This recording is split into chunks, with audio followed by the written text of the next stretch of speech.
Dans l'actualité de ce 20h, bientôt le lancement de grands travaux d'aménagement et de finition des logements du site Smith Neles Bikele. La Société nationale immobilière et le génie militaire ont signé un partenariat à cet effet ce matin. Stevie Yann Mesui nous en parlera dans un instant. Dans le journal également, la problématique de la fuite de l'information officielle ou confidentielle dans les réseaux sociaux. Un phénomène d'actualité qui prend du volume. Notre rédaction a planché sur la question au cours de sa conférence matinale. L'analyse de Lariska Mamengi dans un instant. Et puis culture avec la lutte contre la disparité des langues maternelles. L'association Yvonne Dole en fait son cheval de bataille à travers un programme d'apprentissage des langues vernaculaires aux enfants de 3 à 11 ans. Vous le verrez dans un reportage signé de Georges Kombila de la rédaction de Gabon Première. Voilà pour les titres. Bonsoir à tous et bienvenue dans ce journal.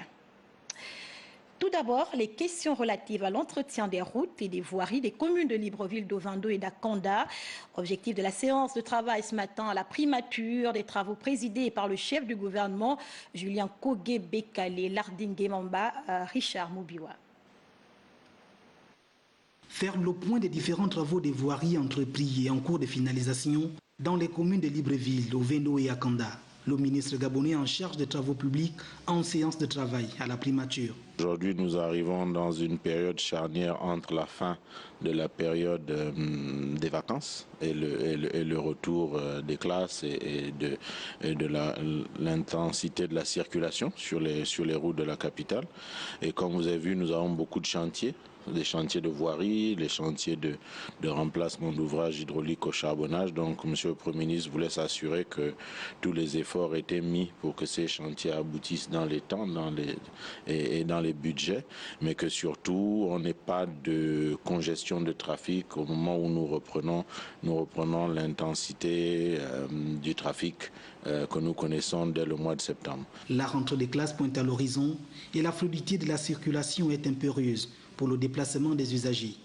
Pour le démarrage des travaux routiers du tronçon Kok-Kango, le gouvernement est à pied d'œuvre. Nous avons procédé à la résiliation du contrat avec la société China State. Nous avons informé cette société que nous résilions le contrat parce nous ne pouvions pas perdurer dans cette situation ad vitam aeternam. Et donc aujourd'hui, une solution a été trouvée. Auparavant, le Premier ministre Julien Kogue-Bekale a échangé avec plusieurs investisseurs étrangers venus présenter un projet de production d'engrais dans la zone spéciale de Port-Gentil. Et pour sa part, Anissé Mbumbou Miakou, ministre d'État en charge de l'Intérieur et de la Justice, a dévisé ce matin avec les membres de l'ONG Croissance Saine Environnement. Objectif, assurer un cadre réglementaire pour les ONG en République gabonaise. On en parle avec Andy Tongi Gérard Manyanya. L'ONG Croissance Saine Environnement au cabinet du ministre d'État en charge de l'Intérieur, de la Justice, garde des Sceaux. Avec Anissé Mbumbou Miakou, Nikes Moulumbi a échangé sur la réglementation des associations et autres mouvements civils. Il était important de faire le point avec le ministre déjà pour la révision de la loi 3562. Nous nous réjouissons que dès l'arrivée du ministre d'État, qui nous a surpris parce que la loi se trouve déjà en examen au niveau du Conseil d'État. Alors qu'on pensait qu'elle était toujours bloquée au secrétariat général du gouvernement. Mais il y a eu un certain nombre de dossiers, notamment ceux liés à la sécurité intérieure. Les questions d'actualité n'ont pas échappé aux deux personnalités, notamment la situation de la carte de Lambaréné. Nous avons annoncé au ministre d'État que nous allons lancer une expédition scientifique, une mission des scientifiques. Nous avons déjà les devis. Et nous sommes venus justement informer le ministre d'État de ce que si jamais on nous voit dans le territoire, qu'on ne pense pas que nous allons là-bas pour susciter une révolte auprès des populations, mais c'est plutôt pour apporter des solutions. Parce qu'il va de soi, et nous savons que dans cette zone, l'activité économique tourne autour des poissons et il faut trouver une solution. Et le ministre d'État nous a rassuré qu'il transmettra nos doléances aux plus hautes autorités du pays. Le législateur gabonais a mis à disposition un cadre juridique pour que toute organisation d'intérêt public évolue dans un environnement légal. Et comme annoncé en titre, la problématique de la fuite de l'information officielle ou confidentielle dans les réseaux sociaux, un phénomène d'actualité qui prend des proportions inquiétantes. Eh bien, notre rédaction a planché sur la question. Je vous propose à cet effet l'analyse de Lariska Laure Mamingui. Depuis quelques heures, l'information est sur la toile. Paulette Ayomba, épouse Akoli, serait suspendue de ses fonctions de premier président de la Cour d'appel de Libreville. Sur les réseaux sociaux et même repris par certains médias en ligne, adeptes du sensationnel, l'on peut apercevoir un document dit du tribunal de Libreville avec nom, signature et cachet, info ou intox. Toujours est-il que cette affaire amène le débat de la fuite des documents et informations officielles sur les réseaux sociaux. Au Gabon, ce phénomène s'apparente à une gangrène qui touche tous les secteurs d'activité, des entreprises privées jusqu'aux institutions, et même la première du pays n'est pas épargnée par ce phénomène. Est-ce le manque d'éthique, la disparition du secret professionnel, au pire des cas, une façon subtile de semer le trouble dans l'opinion? Nul ne le sait. Aujourd'hui, même dans l'administration, les services de communication, pour la plupart, ne communiquent pas systématiquement sur les médias traditionnels, donc télé, radio, presse écrite ou encore médias en ligne officiels. Ils sont nombreux qui prennent plaisir à mettre sur la toile des informations officielles ou même confidentielles par des canaux non contrôlés. Résultat, l'information transformée, extrapolée, intoxiquée. En attendant que les autorités prennent à bras-le-corps cette question sensible, les uns et les autres sont appelés au respect de l'éthique et du secret professionnel, mais aussi à la vigilance, au discernement, au calme. Et on parle société à présent, signature de partenariat ce matin entre la Société nationale immobilière et le génie militaire. Le partenariat vise donc le lancement des grands travaux d'aménagement et de finition des logements du site SNIS, Neles, Bikele. Stévio Yann Mesui, Gérard Magnagna pour les précisions. La Société nationale immobilière et le génie militaire, unis pour l'intérêt commun des Gabonais dans le domaine de l'habitat. Les responsables des deux entités viennent d'effectuer une descente de terrain au site de Bikele. Le président de la République, son Excellence Ali Bongo Ondimba, a eu l'ingénieuse idée de doter notre armée d'un corps qui est spécialisé dans la réalisation des travaux de génie civil. Et donc c'est cet atout que nous voulons mettre à profit des populations. Sur une superficie de 148 hectares, le site de Bikele, site sur lequel est prévue la construction de 2500 logements, dont 900 sorties de terre et près de 650 parcelles viabilisées, se positionne comme la rampe de lancement du vaste projet de construction des logements sociaux. Nous sommes convaincus que ce partenariat pourra nous amener à apporter des solutions au niveau de l'accessibilité de ce site. Tel un technicien, Herman Kamonomono, tout en présentant les lieux aux collaborateurs de Rose Cristiano Soukaraponda, a égrené les difficultés inhérentes à ce site. Nous sommes en train d'étudier la possibilité de pouvoir, comme cela se fait sur d'autres lotissements, de pouvoir effectuer des forages afin de disposer de quantités d'eau beaucoup plus importantes. Il faut tout de même signaler que le partenariat qui lie la Société nationale immobilière au génie militaire touche tous les sites de la SNI, Libreville, Ovendo, Akonda, y compris ceux de l'intérieur du pays. Direction l'ouest du Gabon, le gouverneur de la province de Logoué-Maritime était récemment visité la société gabonaise Pisolub. Objectif, s'imprégner du fonctionnement de cette entreprise qui, sous peu, va produire leur premier lubrifiant Made in Gabon. Marius Nonda. C'est dans la suite de l'audience qu'il a accordée au directeur général il y a quelques jours que le gouverneur de province a effectué ce jour une visite au sein de l'usine Pisolub. Pour l'autorité provinciale, il s'est agi de se rendre compte des améliorations apportées dans le fonctionnement du producteur national de lubrifiants et des projets en cours de réalisation. Le lancement de la production de la marque Pisolub, en plus de celle des marketeurs, est l'avancée majeure. Nous avons reçu la visite du gouverneur et nous avons été heureux de constater ou de voir le gouverneur participer à la fabrication de nos premiers fûts, parce que nous avons reçu une certification qui va nous donner la possibilité de placer notre produit directement dans certaines industries, mais de retrouver ce que nous avons perdu par le passé, de faire en sorte que le produit Piso arrive sur le plan international. Garant de la politique économique des plus hautes autorités, le gouverneur s'est dit satisfait. je me dois d'avoir une connaissance directe et personnelle des activités, des entreprises qui constituent le tissu économique de la ville de Port-Gentil. Tout ceci cadre avec la politique de M. le Président de la République, chef d'État, son Excellence Ali Bongo Ondimba, contenant le plan stratégique Gabon émergent, c'est-à-dire le Gabon industriel. J'ajoute simplement que tout ce que M. le directeur général a entrepris comme action vise à pérenniser cet établissement Puisolub. La relance de l'activité économique impulsée par le gouvernement passe par la mutation et l'adaptation des entreprises au contexte économique actuel. Et on parle social avec les difficultés d'accès à l'eau potable pour les populations de la commune d'Akanda. Pour tenter de pallier le problème, eh bien, les Akandais ont recours au service des transporteurs d'eau. Et je vous en propose précision avec Evrambani Pitake Tanguy Taka. La problématique d'approvisionnement en eau potable par Dame SEEG dans la commune d'Akanda et ses environs demeure une véritable préoccupation pour les populations. La commune d'Akanda est confrontée à des problèmes d'addiction d'eau. Au niveau d'Angonje, on a un château. Il y a eu même un deuxième château qui a été ajouté pour que les problèmes d'addiction d'eau soient résolus. Mais nous constatons que c'est toujours insuffisant. Face à cette situation, certains ménages ont recours aux transporteurs d'eau à domicile. La grâce, c'est parce que nous, ici, nous avons papa qui a la voiture et il part chercher de l'eau dans d'autres quartiers. Des fois, ce n'est pas dans les pompes publiques, des fois, c'est chez des gens et ils payent.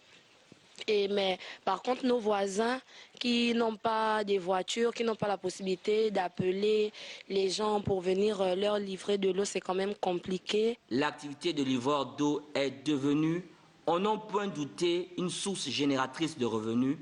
C'est le cas de Diawara et Siriki qui en ont fait une spécialité. Calculer l'eau qu'on vend. L'eau liquéfiée, ça c'est pour l'eau chantier. L'eau potable, voilà qui fait l'eau potable. Ce qui est derrière moi, ça c'est l'eau de chantier. Avec celui qui est en bas là, avec celui qui est de l'autre côté là. Celui qui est là, ça c'est pour l'eau potable. La commune d'Akanda a connu une poussée démographique galopante ces dernières années.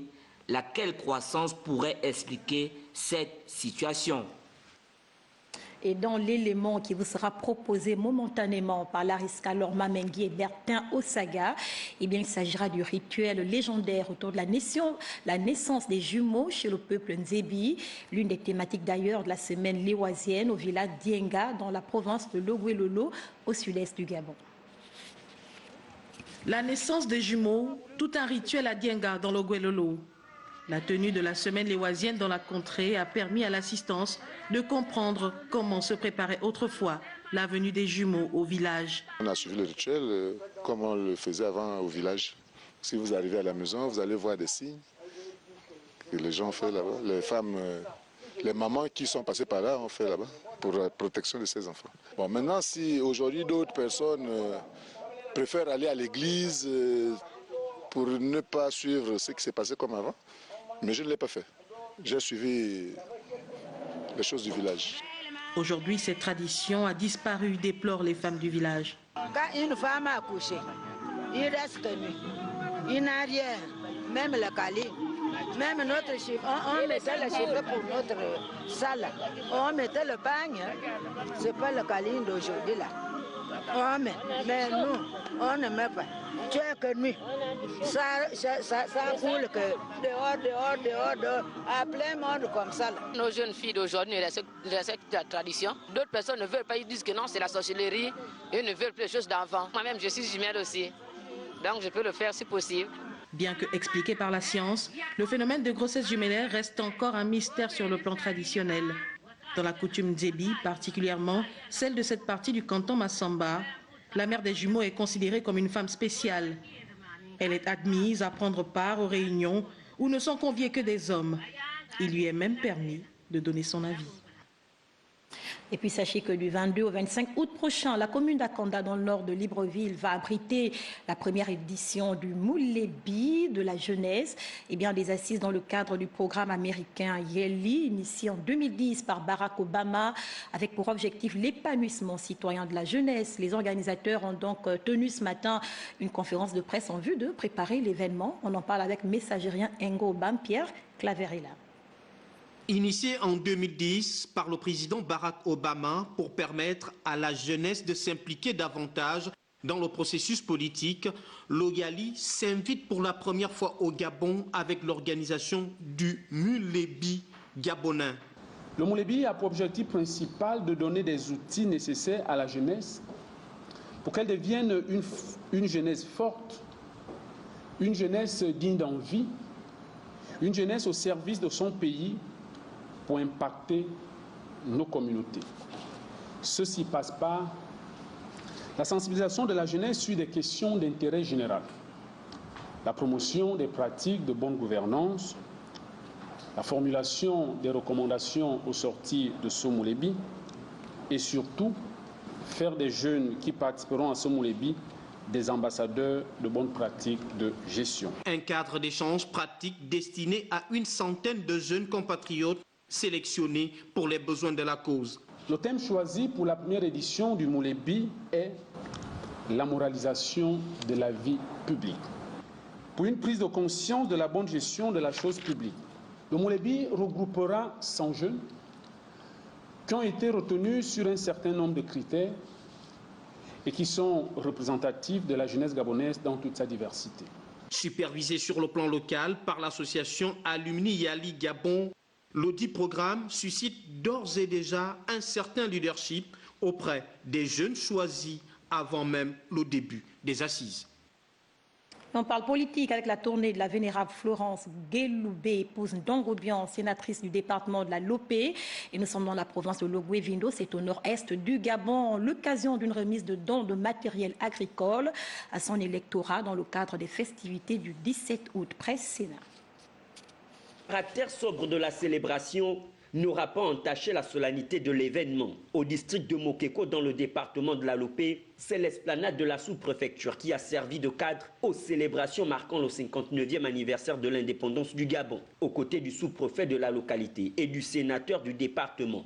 La vénérable Guéloubé Anja, épouse Ndoubian, personnel administratif, responsable politique et opérateur économique, ont tenu à marquer d'un cachet particulier l'événement devant une assistance venue en grand nombre. Il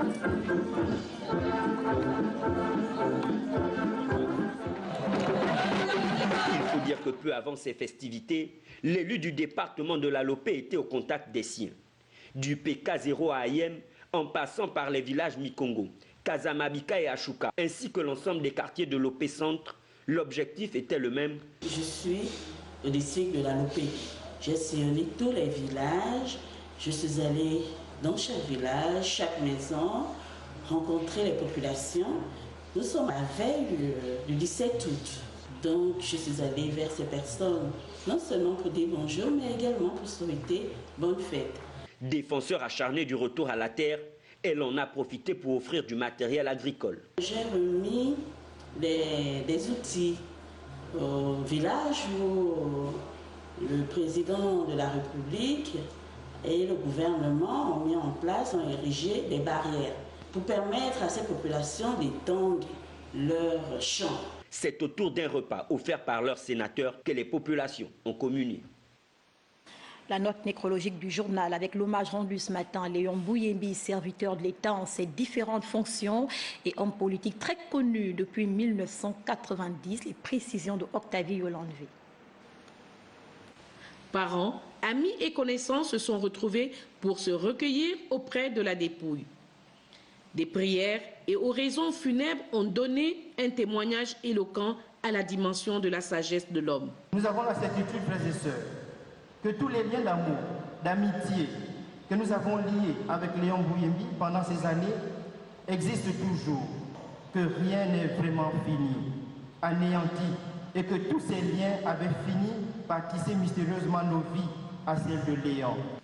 S'en est suivi des hommages et dépôts de gerbes de fleurs à son domicile du PK10. La délégation du gouvernement était conduite par le ministre de l'Enseignement supérieur, Moukani Iwangu. Celle du Sénat par le vénérable fidèle Maniaga, lui était conduite par son président, Zachary Miboto. Nous avons passé d'excellents moments d'expression du patriotisme. Et c'est ce que je retiens de Léon Bouyembi. C'est un patriote avéré. Beaucoup d'avis au sujet de cet homme de lettres. Nous gardons le souvenir de quelqu'un qui était d'un abord facile. Il sympathisait pratiquement avec tous les élèves que nous étions, y compris même ses proches collaborateurs. En tant qu'ancien élève de l'ENA, je garde de M. Léon Bouyembi le souvenir d'un homme qui était respectable et qui savait assumer ses convictions. Nous gardons de M. Bouyembi surtout le fait qu'il ait inculqué aux énarques les valeurs, les grandes valeurs de probité, d'impartialité, d'équité dans le traitement des dossiers de l'administration. Homme politique, énarque et homme de lettres, Bouyembi sera ramené sur sa terre natale de Guétou qu'il liait harmonieusement avec la philosophie qu'il dispensait comme un art. Dans le reste de l'actualité, lutte contre l'acculturation, entendez disparité des langues maternelles. Eh bien, l'association Yvonne Dolls en fait son cheval de bataille. Et pour ce faire, elle a organisé un atelier à l'intention des enfants de 3 à 11 ans en vue d'encourager ces derniers au maniement des langues vernaculaires. On en parle avec Georges Kombila Tanguy Tsaka. Donner des rudiments permettant d'apprendre des langues locales et savoir embellir et habiller une poupée berbille, tel est l'objectif de l'association Yvonne Dolls, la beauté en langue guissière, laquelle a regroupé les enfants âgés de 3 à 11 ans à travers cet atelier d'apprentissage. Ça apprend un petit peu du vocabulaire d'autres langues, le pounou, le dembi, qu'on peut dire bonjour et au revoir. Apprendre de nouvelles langues. Par exemple, il y a un monsieur, il m'a appris plusieurs langues gabonaises. Le franc, le fan et plein d'autres choses. Pour nous, j'ai appris qu'on dit merci, pour dire merci, on dit diboti. Enfin, abora. Les formateurs de l'atelier disent être ravis de la rencontre. Accompagner un petit atelier pour instiller quelques petits mots, quelques petits éléments concernant l'histoire, la géographie et surtout les langues chez les plus petits dans des occasions ludiques comme celle-là, ça passe parce qu'apprendre par le jeu reste plus pertinent que l'apprentissage formel. La responsable de la structure associative Yvonne Dolls revient sur l'opportunité de cette action. Il faut apprendre aux enfants leur culture, il faut apprendre aux enfants les ethnies, il faut apprendre aux enfants la diversité culturelle mais du terroir. C'est très important. C'est près de 300 enfants qui ont été rassemblés autour de cet atelier qui prône pour la révalorisation de la variété culturelle gabonaise. Nous restons en culture avec l'organisation d'un concours de slam dans le cadre des activités de la Journée internationale de la jeunesse. L'initiative est donc de la Fédération gabonaise de poésie urbaine. Précision, Octavio Landvé, Cédric Zindon. Ils étaient au départ 16. Au final, 13 ont pris part à ce concours de slam qui a retenu l'attention du public parce que riche en émotions. 2 étapes ont constitué cet examen. Parmi les concurrents du jour, une jeune dame qui a dénoncé quelques vices de forme. Au terme de ce concours, 2 finalistes ont obtenu respectivement 29, 28 points sur 30 face aux 11 autres concurrents. Le slam, c'est un art noble et voilà, j'ai voulu faire dans la noblesse et tout ce qui va dans la noblesse me concerne.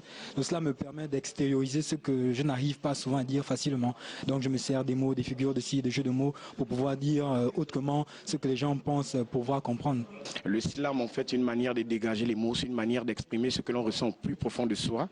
C'est une manière anticonformiste. Le slam est libératif et poétique, c'est de la poésie, tout simplement. Cette manifestation première du genre s'est déroulée en présence des responsables de la plateforme Hors Jeunes, occasion pour le président de revenir sur le concept slam. L'objectif visé de ce concours est simplement le simple fait de faire savoir aux gens qu'aujourd'hui la jeunesse a décidé de s'élever et qu'elle prend conscience des faits réels qu'elle vit en ce moment. C'est-à-dire, elle prône un retour aux sources. Vous avez vu l'événement, vous avez vu quels ont été les différents thèmes abordés. Ça montre à quel point la jeunesse aujourd'hui est intéressée par la culture. Ce genre d'activité devrait être pérenne avec le concours des acteurs sensibles aux questions de jeunesse, au dire des oreilles indiscrètes. De la culture au sport, sans transition, fin du tournoi Jeanne Bagou dans le 2e arrondissement de la commune de Vendo. Eh bien, la finale opposait Tony FC à SEG. La compétition aura duré 2 semaines. On en parle avec John Zoué, Abessolo, Gérard Mindou. Pour la finale du tournoi vacances à Igoumier, avec le duo comme marraine, Jeanne Bagou, maire d'Ovando, et Antoinette Mépas, 2e adjoint au maire du 2e arrondissement de la commune, le comité d'organisation a placé en ouverture une rencontre féminine. FC Saméton en vert était face à Bakota FC en rouge. Des actions, du jeu, vrai football amateur, mais qui aura révélé les talents. Les Verts l'emportent 1-0, certes, mais Eunice, la gardienne des Rouges, a été époustouflante aux arrêts, forçant l'admiration du public. J'ai joué à la Coupe Mandjembe de notre village. Non, il n'y a pas que le poste gardien. Il y a d'autres postes, je joue souvent en attaque. On m'a mis parce qu'il n'y avait pas de gardienne. Pour la boucle, sur les 16 équipes du 2e arrondissement et ses environs, SEG en vert fluo sera face à Tony FC. Les 2 équipes étalent dès l'entame leur ambition. Tony FC, favori, dominera largement la rencontre pour s'imposer 4-0. Je voudrais d'abord vous remercier pour cette opportunité qui m'est offerte. Ensuite, féliciter les organisateurs, donc les initiateurs pour l'organisation de ces tournois qui se sont joués à travers les 2 communes d'Ovendo. Bravo à toutes les équipes. Et on se donne rendez-vous pour l'année prochaine. Ça, c'est la première édition. C'est un premier coup d'essai. Et l'année prochaine, ce sera le 2e. Et je crois que les choses iront mieux que ça. Igoumi a eu ses 2 semaines pleines. Rendez-vous en 2020.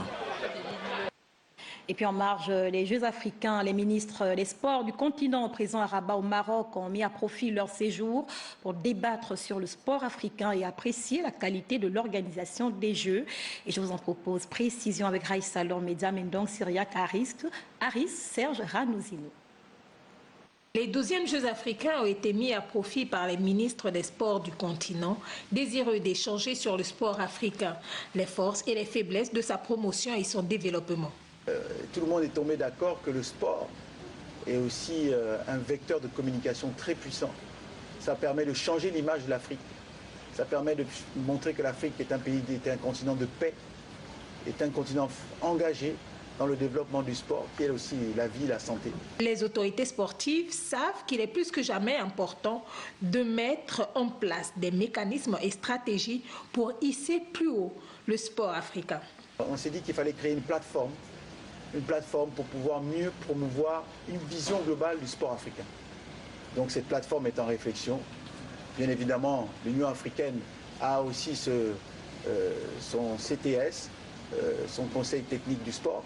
Mais les ministres des sports africains ont pensé qu'il faut aller plus loin pour vraiment ajuster notre stratégie au plan continental pour que le sport africain, notamment au plan mondial, glane plus de médailles et de trophées, notamment aux championnats du monde et aux Jeux Olympiques. Au terme de cette rencontre fructueuse, le ministre Franck Nguema devait prendre part à la cérémonie de levée du drapeau gabonais au village africain en présence du président du comité national olympique du Gabon, du directeur général de l'Office national de développement du sport et de la culture, des techniciens et athlètes gabonais. En bref, sachez que la Gabonaise Emiline Leila Bamizor, moins de 46 kilos, qui avait pourtant disposé de l'Éthiopienne Kidis Dimbero Mekouria, voilà, à l'issue du premier tour d'un combat très engagé, a été éliminée en quart de finale par la Marocaine Soukeina Sip, voilà. En deuxième heure, Anthony Oba montrait en lice contre le Burkinabé Aboubacar Drabo. Le champion d'Afrique gabonais a eu raison de son adversaire et se qualifie par la même occasion pour les demi-finales des Jeux africains dans la catégorie des moins de 87 kilos. Voilà pour l'essentiel de l'actualité. Nous vous remercions pour votre fidélité. À 23h, retrouvez Patricia Lidi. Mouélé, excellente soirée chez vous. À demain 20h.